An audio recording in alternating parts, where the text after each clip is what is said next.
Hey everyone, it's Warren here from Overexpose 360.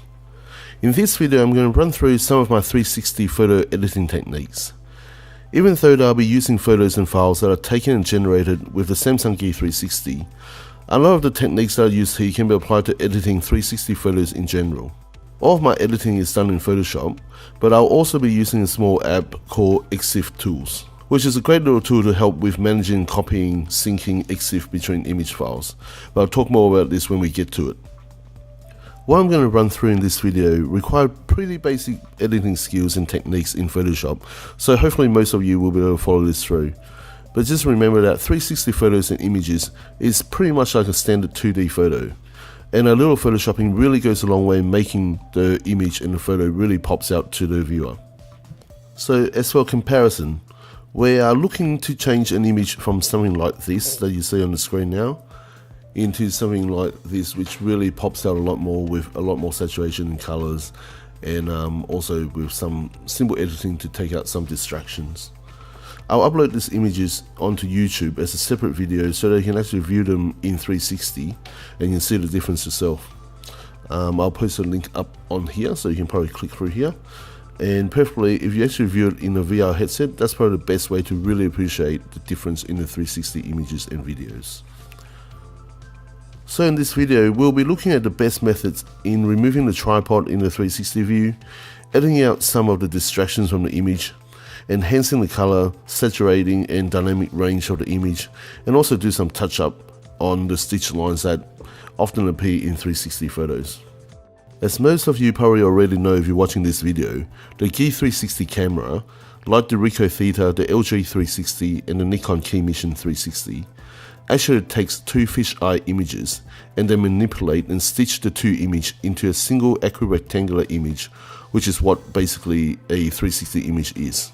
As you can see, it looks pretty normal in the middle portion of the image, and any editing in this portion of the image is pretty straightforward in Photoshop, as it is not stretched, or at least not as much as the other portion of the image, to fit into the equirectangular shape. However, anything in the bottom or the top portion of the image is often stretched to the point where it is extremely difficult to do direct edit within Photoshop. And since the tripod is normally right at the bottom of the 360 image, which is the bottom portion of the equirectangular image, it makes editing out the tripod a lot more difficult than it needs to be.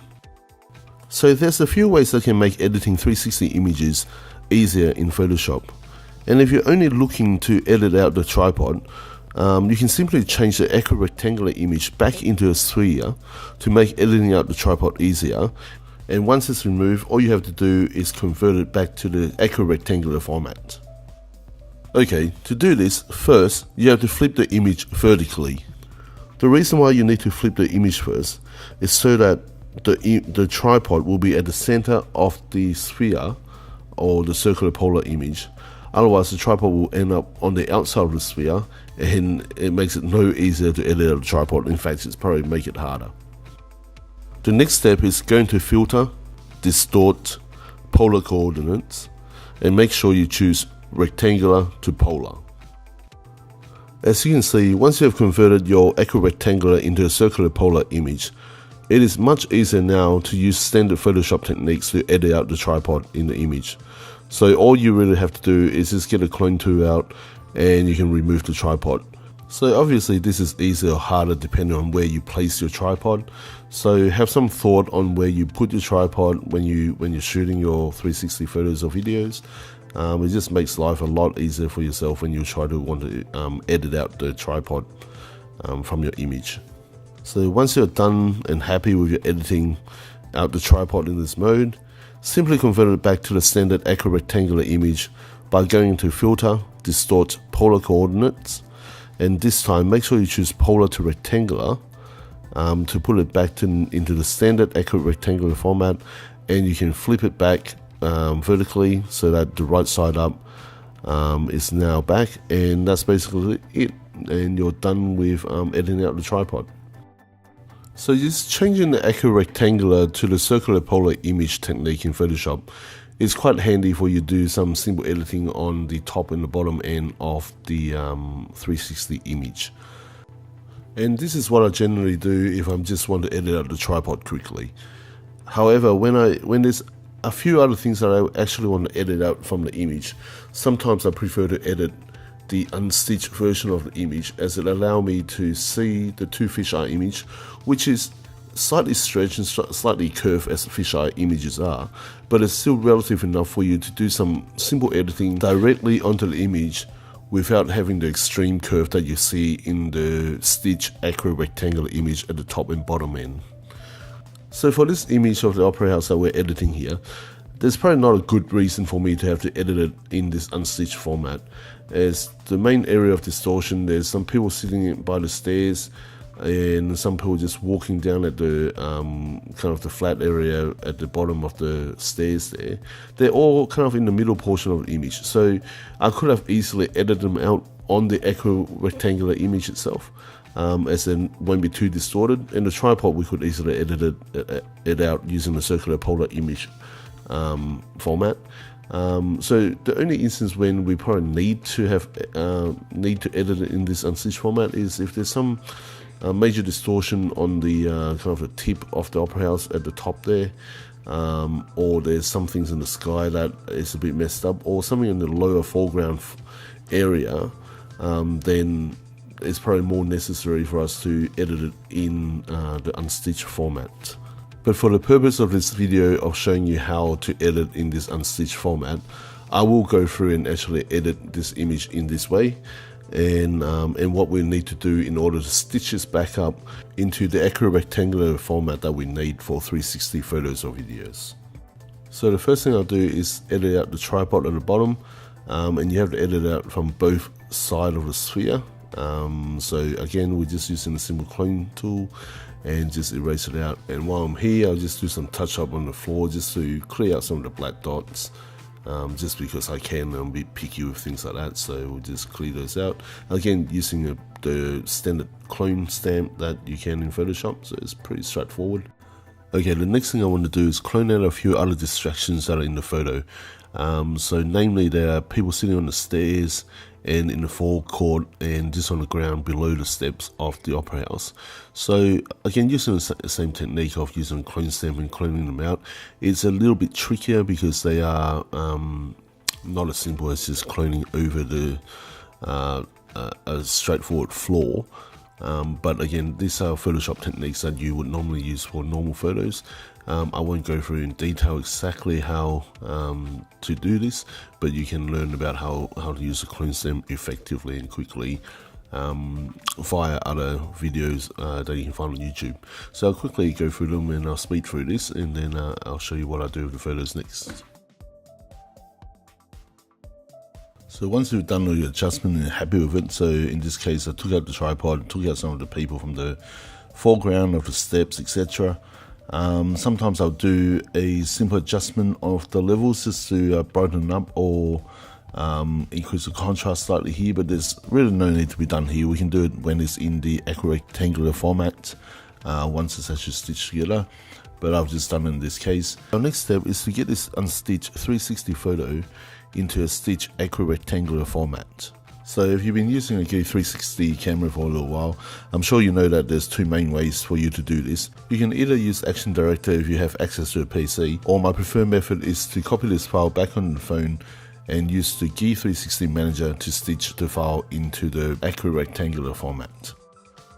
However, since we have been editing the unstitched file in Photoshop, the file outputted by Photoshop will actually not be recognized by G 360 Manager, as it is missing a few EXIF information that is required for it to automatically stitch it to the accurate rectangular format.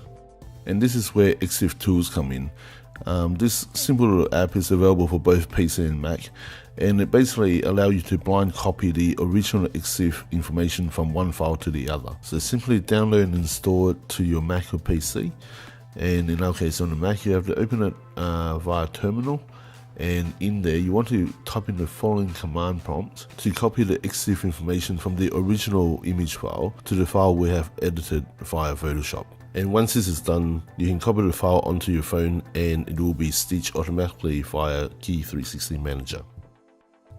Now that we got this cleaned up and stitched image back into Photoshop, we would go about and edit a photo like we would like a normal 2D non-360 photo. So had I got an image of the opera house like this in a standard type photo, what I normally do would add some curves to bring the foreground a little bit brighter and get a bit of contrast up and get some more contrast in the shape of the sails of the opera house, and also bring back some of the sky blue because it's a little bit overexposed up there now because I've brightened it. But we can bring back some of the sky blue back by lowering the curves and masking it to bring it back into the colors into the photo.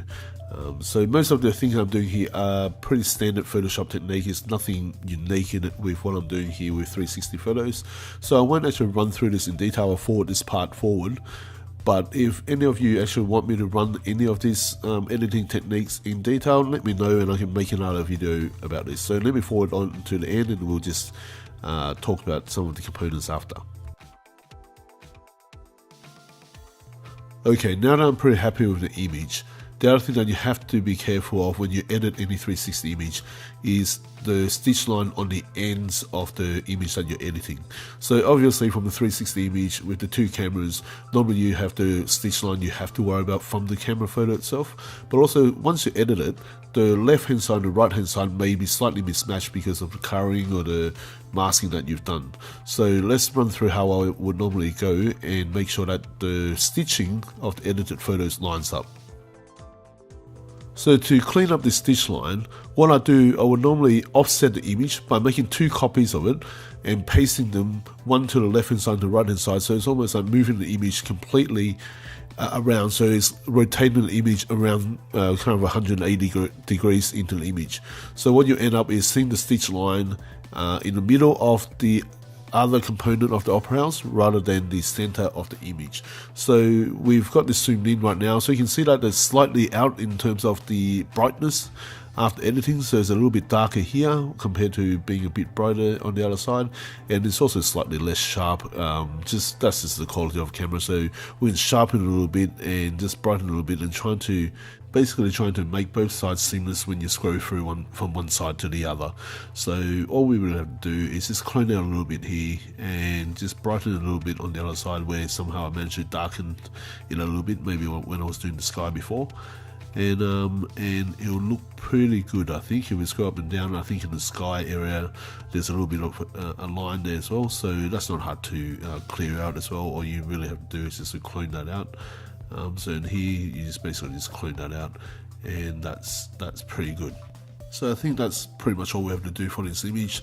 We've cloned out the tripod at the bottom, we've cloned out some of the distractions on the ground, and also the people sitting around the opera house, so it looks like there's no one there at all at the moment. Make sure that all the stitching points are seamless now, and it looks a very smooth transitioning across.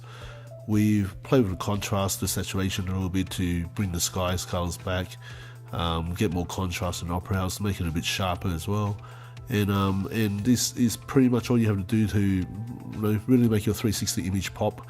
So what we have to do now is obviously check it out in the 360 view, and I'll do that and I'll show you what it looks like now. So let's just open up all the 360 images. This is an original file.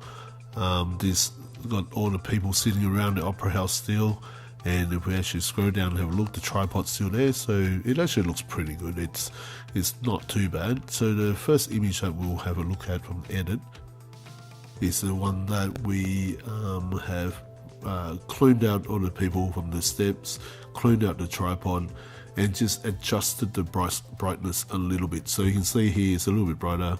All the people have been cloned out from the opera house, so you don't see the distractions over the forecourt there. The tripod's gone, and we've kind of evened out that little seam line a little bit, and so that's the first image.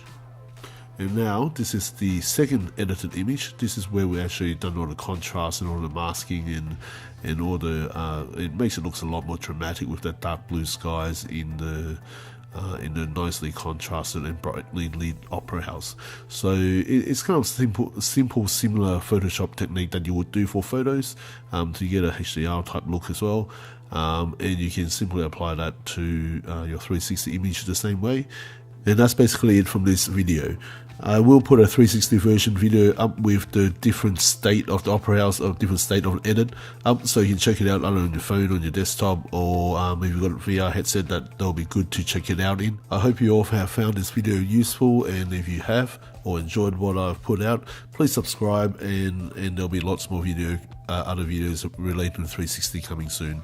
So until next time, it's Warren from Overexpose 360, and I'll see you on the next video.